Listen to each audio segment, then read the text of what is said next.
तो दोस्तों वैसे तो सेडमेक आईपीओ में भी अप्लाई करने का आज आखिरी दिन है एंड आखिरी दिन भी इस आईपीओ में आपको कुछ खास डिमांड देखने को नहीं मिलेगा। इसीलिए आज के इस वीडियो में हम लोग बात करेंगे कि आखिर हमारा इस आईपीओ में फाइनल डिसीजन क्या रहनी चाहिए। क्या हमें इस आईपीओ में अप्लाई करनी चाहिए या फिर नहीं करनी चाहिए, यानी अप्लाई करनी चाहिए तो लिस्टिंग गेंस के हिसाब से अप्लाई करनी चाहिए या फिर हमें इस आईपीओ को कंप्लीटली अवॉइड करनी चाहिए। तो आप दोस्तों बस इस वीडियो के अंत तक बने रहें ताकि ओवरऑल आपको इस आईपीओ में कैसे डिसीजन लेनी चाहिए उसका एक बेटर व्यू मिल सके। तो फिर चलिए बिना आपका समय गंवाए सीधा वीडियो में आगे बढ़ते हैं और सबसे पहले बात कर लेते हैं इस आईपीओ के लेटेस्ट डिमांड के बारे में कि फिलहाल अभी मार्केट में इसका डिमांड कैसा चल रहा है। तो सबसे पहले बात कर ले सब्सक्रिप्शन के बारे में। तो क्यूआईबी कोटा इस आईपीओ का लगभग 1.3x के आसपास तक सब्सक्राइब हुआ है, जबकि वहीं एचएनआई कोटा इस आईपीओ का 30% के आसपास एंड रिटेल कोटा इस आईपीओ का वही लगभग 10% के आसपास तक सब्सक्राइब हुआ है। यानी टोटल इस आईपीओ को लगभग 47% के आसपास तक सब्सक्रिप्शन मिल चुका है। मतलब दोस्तों आईपीओ का टोटल इशू साइज लगभग 1086 करोड़ के आसपास था, जिसमें से दूसरे दिन तक केवल इस आईपीओ को 47% के आसपास ही सब्सक्रिप्शन मिला हुआ है। एंड वैसे भी देखा जाए तो इस आईपीओ में 50% जो कोटा है वो क्यूआईबी का रहने वाला है, जिसमें 30% के आसपास एंकर का कोटा रहने वाला है एंड 20% केवल और केवल क्यूआईबी का कोटा रहने वाला है। एंड अगर बात करें दोस्तों इसके एंकर इन्वेस्टर्स के बारे में तो 30% का जो कोटा था, यानी लगभग जो 325 करोड़ का कोटा था, वो ऑलरेडी सब्सक्राइब हो चुका है। 23 एंकर के द्वारा ऑलरेडी जो क्यूआईबी का पोर्शन है वो सब्सक्राइब हो चुका है, जिनमें आपको काफ़ी अच्छा एंड काफ़ी बड़ा एंकर का नाम देखने को मिल जाएगा, जैसे HDFC mutual fund, SBI mutual fund, Tata mutual fund, Aditya Birla, Nippon life, Abu Dhabi and even Goldman सैक्स का भी नाम इसमें देखने को आपको मिल जाएगा। मतलब दोस्तों इस आईपीओ का जो एंकर एलोकेशंस का लिस्ट था वो तो काफ़ी बेटर देखने को मिला हुआ है, बट एंकर के अलावा देखा जाए तो क्यूआईबी कोटा ऑलमोस्ट भर चुका है। बट अगर बात करें एचएनआई कोटा, रिटेल कोटा के बारे में तो दोस्तों ये जो दोनों कोटा है वो अभी खाली है।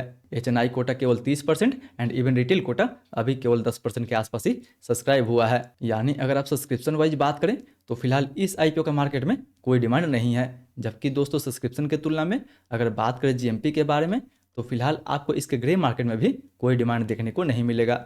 जी हाँ दोस्तों, एज पर जीएमपी अगर आप इस आईपीओ में लिस्टिंग गेंस के लिए अप्लाई करते हैं तो फिलहाल आपको इस आईपीओ में लिस्टिंग के दिन कोई भी लिस्टिंग गेंस देखने को नहीं मिलेगा एज पर जीएमपी। सो याद रहे कि फिलहाल अभी ग्रे मार्केट में कोई डिमांड नहीं चल रहा है, इसलिए अगर आप लिस्टिंग गेंस के लिए अप्लाई करते हैं तो फिलहाल आपको इस आईपीओ में कोई भी लिस्टिंग गेंस देखने को नहीं मिलेगा। वैसे तो देखा जाए तो कंपनी काफ़ी अच्छी है, कंपनी का फंडामेंटल काफ़ी अच्छा है, कंपनी अपने सेक्टर में एक क्लियर मार्केट लीडर भी है एंड ये कंपनी जिस सेक्टर में काम करती है वो दोस्तों सेक्टर जो है वो काफ़ी हाईली एंट्री बैरियर है। बट इतने स्ट्रेंथ के बाद इस आईपीओ में आपको रिस्क भी काफ़ी देखने को मिल जाएगा, जो कि क्लियरली आपको ट्रैप कर सकता है। जी हाँ दोस्तों, अगर सबसे पहले बात करें कंपनी के वैल्यूएशन के बारे में तो ये जो आईपीओ है अपना वैल्यूएशन काफ़ी हाई रखी हुई है। दूसरे नंबर में ये जो टोटल आईपीओ लेके कंपनी आ रही है वो पूरा का पूरा दोस्तों ऑफर फॉर सेल रहने वाला है, यानी पैसा आपका होगा एंड मौज उस पर प्रमोटर करने वाले हैं। मतलब जो भी इस कंपनी में ईयरली इन्वेस्टर्स थे वो आईपीओ के जरिए अब जो अपना है वो इन्वेस्टमेंट बेच रहे हैं, जो कि बिल्कुल अच्छी बात नहीं मानी जाएगी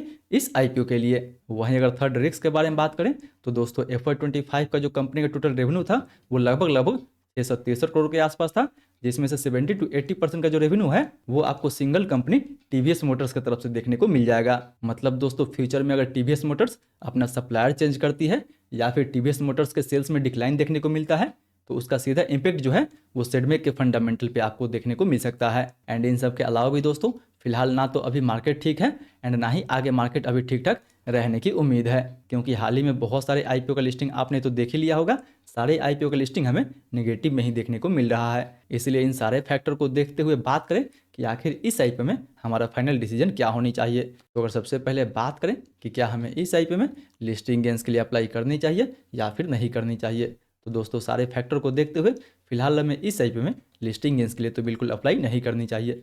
फिलहाल मैं तो इस आईपीओ में लिस्टिंग गेंस के लिए नहीं अप्लाई करने वाला हूं।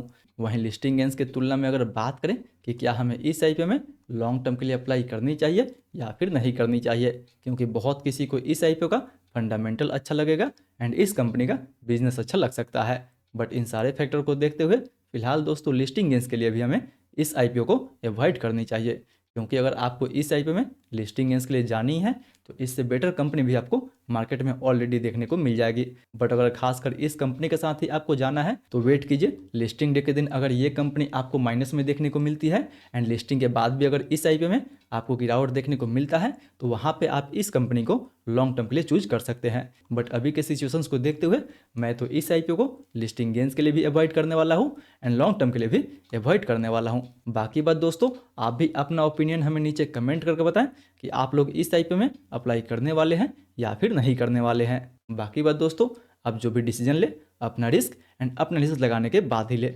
आई होप वीडियो आपको काफ़ी पसंद आया होगा। एंड हाँ दोस्तों, अभी तक आपने इस आईपीओ का फुल रिव्यू नहीं देखे हैं तो ऊपर वाले इस वीडियो पर टैप करके सेडमेक का फुल रिव्यू भी देखना ना भूलें।